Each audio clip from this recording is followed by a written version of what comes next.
Salut, c'est Pierrick, content de vous retrouver sous le soleil en ce vendredi. D'abord, il y a de la grande visite à Bromont, nul autre que le premier ministre du Canada, Justin Trudeau, qui est de passage pour annoncer un investissement majeur, près de 100 millions de dollars dans l'usine d'emballage de semi-conducteurs d'IBM à Bromont. C'est un projet d'une valeur totale de plus de 225 millions de dollars pour des technologies quantiques. Et qu'est-ce que ça mange en hiver, ça, des semi-conducteurs? On les appelle aussi micropuces. En fait, ce sont toutes les composantes qu'on retrouve pratiquement dans tous les équipements électroniques modernes comme nos téléphones cellulaires, les ordinateurs, par exemple. Alors, c'est un grand investissement qui est annoncé aujourd'hui à Bromont. L'annonce d'aujourd'hui a une importance stratégique. Ces micropuces sont à la base de tout. La recherche et le développement qui se fait ici est un élément essentiel de notre présent et de notre avenir numérique et technologique à travers le monde. L'usine IBM à Bromont emploie près d'1 millier de travailleurs. Maintenant, je vous parle d'une situation assez particulière, celle de plusieurs clients d'un dépanneur de Compton.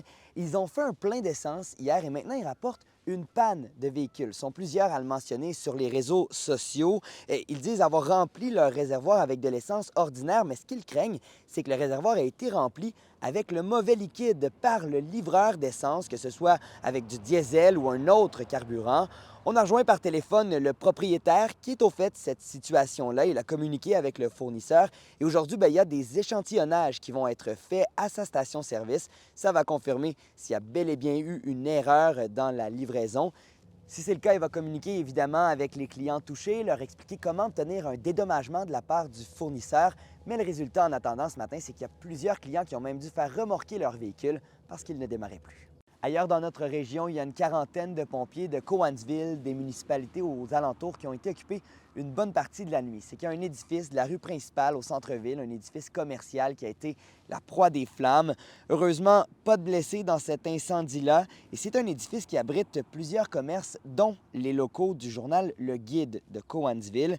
Selon les informations de la Sûreté du Québec, ça pourrait être d'origine criminelle. Puisque l'origine de l'incendie pourrait être de nature criminelle, l'enquête a été transférée à la Sûreté du Québec. Par la suite, un technicien en scène d'incendie sera dépêché sur les lieux, ainsi qu'un enquêteur, afin d'établir les causes et circonstances de cet événement. En terminant, je vous invite à aller voir sur notre site web la touchante entrevue qu'a livrée la docteure Audrey McMahon. C'est une pédopsychiatre et elle vient de revenir à Sherbrooke parce que depuis un peu plus d'un an, elle était à Gaza pour Médecins sans frontières, à prêter main forte aux enfants là-bas. Évidemment, elle a été témoin de beaucoup de souffrances et elle a accepté de se confier à ma collègue Chantal Rivet. Voilà, ça complète. Bon week-end qui devrait s'amorcer sous le soleil et dans la chaleur. Profitez-en. C'est Émilie qui vous retrouve lundi.